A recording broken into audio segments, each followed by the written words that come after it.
Page 41 ഒരു question കൊടുത്തിട്ടുണ്ട്. അത് നമുക്ക് ചെയ്താലോ? ഇതാണ് ചോദ്യം. ചുവടെയുള്ള ചിത്രങ്ങളിൽ വൃത്തത്തിലെ ഒരു ചാപത്തിന്റെ കേന്ദ്രകോൺ കാണിച്ചിട്ടുണ്ട്. ആദ്യത്തെ ചിത്രത്തിൽ താഴത്തെ കേന്ദ്രകോൺ 100 ഡിഗ്രി, രണ്ടാമത്തെ ചിത്രത്തിൽ മുകളിലെ കേന്ദ്രകോൺ 240 ഡിഗ്രി കാണിച്ചിട്ടുണ്ട്.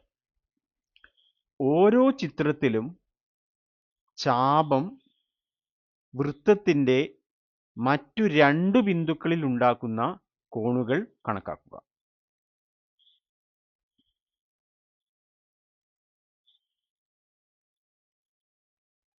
ഓക്കെ, ഇതാണ് ചോദ്യം. അപ്പൊ നമുക്ക് ആദ്യം ഒന്നാമത്തെ വൃത്തം എടുക്കാം. ഒന്നാമത്തെ വൃത്തത്തിൽ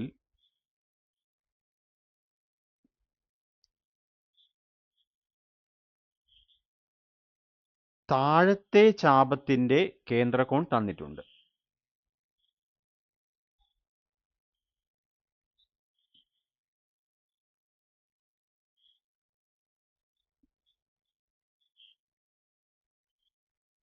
അതായത് ചാപം AOBയുടെ കേന്ദ്രകോണാണ് 100 ഡിഗ്രി. ഓക്കെ, നമുക്ക് വൃത്തബിന്ദുവിലെ രണ്ട് കോണുകൾ കാണാനുണ്ട്. അതെങ്ങനെ കണ്ടുപിടിക്കാം? കേന്ദ്രകോൺ 100 ഡിഗ്രി. നമുക്ക് മുകളിലെ കോണാണ് കണ്ടുപിടിക്കേണ്ടത്. അപ്പോൾ മുകളിലെ കോൺ എങ്ങനെ കണ്ടുപിടിക്കാം?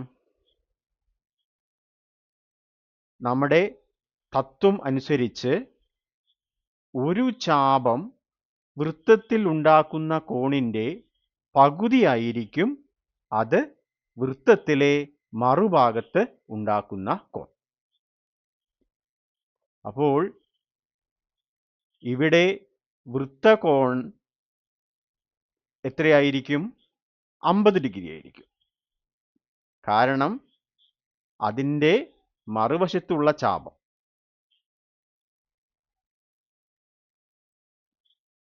ആ ചാപം കേന്ദ്രകോണുമായി ഉണ്ടാക്കുന്നത് 100 ഡിഗ്രിയാണ്. അപ്പോൾ അതിൻ്റെ പകുതിയായിരിക്കും നമ്മളെ മുകളിലെ കോൺ. ഇനി നമുക്ക് താഴത്തെ കോൺ എങ്ങനെ കണ്ടുപിടിക്കാം? താഴത്തെ കോൺ കണ്ടുപിടിക്കാൻ നമുക്ക് ഈ ബിന്ദു P ആണെന്ന് വിചാരിക്കുക. അപ്പോൾ APB എന്ന ചാപത്തിന്റെ കേന്ദ്രകോൺ കണ്ടുപിടിക്കാമല്ലോ. അതായത് ഈ കോണ് APB എന്ന ചാപത്തിന്റെ കേന്ദ്രകോൺ കണ്ടുപിടിക്കുക. അതെത്രയായിരിക്കും?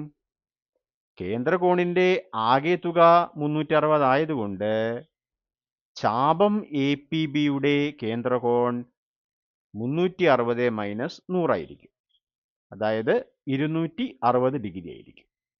ഓക്കെ, അതിൽ നിന്നും നമുക്ക് എന്ത് ചെയ്യാം? താഴത്തെ കോൺ കണ്ടുപിടിക്കാം. ഓക്കെ, അപ്പോൾ താഴത്തെ കോൺ കണ്ടുപിടിക്കാനുള്ള സ്റ്റെപ്പ് നോക്കൂ. താഴത്തെ കോൺ കണ്ടുപിടിക്കാൻ ആദ്യം നമ്മൾ മറുഭാഗത്തെ കേന്ദ്രകോൺ എഴുതുന്നു. അത് 360 മൈനസ് 100 260 ആണ്. അത് നമ്മൾ ഇവിടെ എഴുതി വെച്ചു. ഇനി നമ്മുടെ തത്വമനുസരിച്ച് എന്താണ്? ഒരു ചാപം കേന്ദ്രത്തിൽ ഉണ്ടാക്കുന്ന കോണിന്റെ പകുതിയായിരിക്കും അത് വൃത്തത്തിലെ മറുഭാഗത്തുണ്ടാക്കുന്ന കോൺ.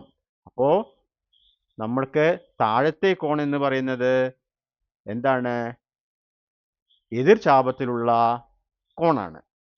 അപ്പോൾ നമുക്ക് എന്തായിരിക്കും? ഈ കേന്ദ്രകോണിന്റെ പകുതിയായിരിക്കും. അതായത് 260ന്റെ പകുതിയായിരിക്കും.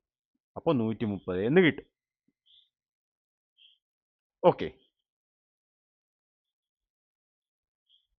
ഇനി നമുക്ക് രണ്ടാമത്തെ വൃത്തം നോക്കിയാലോ.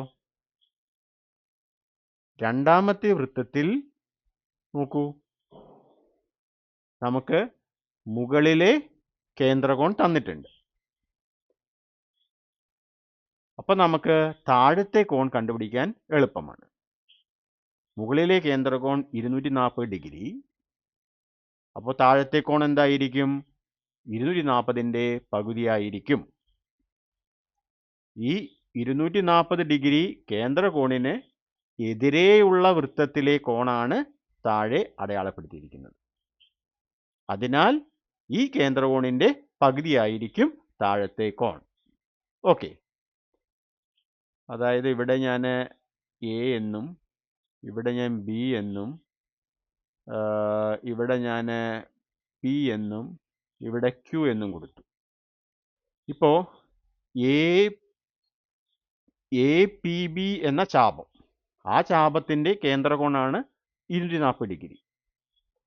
എ ക്യു ബി എന്ന കോൺ എതിർ ചാപത്തിലാണ് കിടക്കുന്നത്. അതായത് എ ക്യു ബി എന്ന ചാപത്തിലാണ് കിടക്കുന്നത്. അതുകൊണ്ട് ഇതിൻ്റെ പകുതിയായിരിക്കും നമ്മുടെ എ ക്യു ബി എന്ന കോണ്. അപ്പോൾ താഴത്തെ കോണ് 120 ഡിഗ്രി ആയിരിക്കും. ഓക്കെ. ഇനി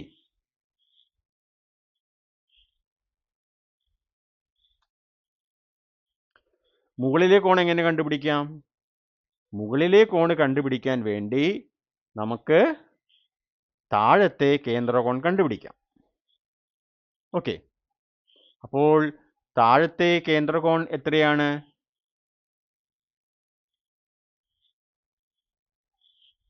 രണ്ട് കേന്ദ്രകോണുകളും ഇവിടെ കൂട്ടുമ്പോൾ നമുക്ക് എത്രയാണ് കിട്ടുന്നത്?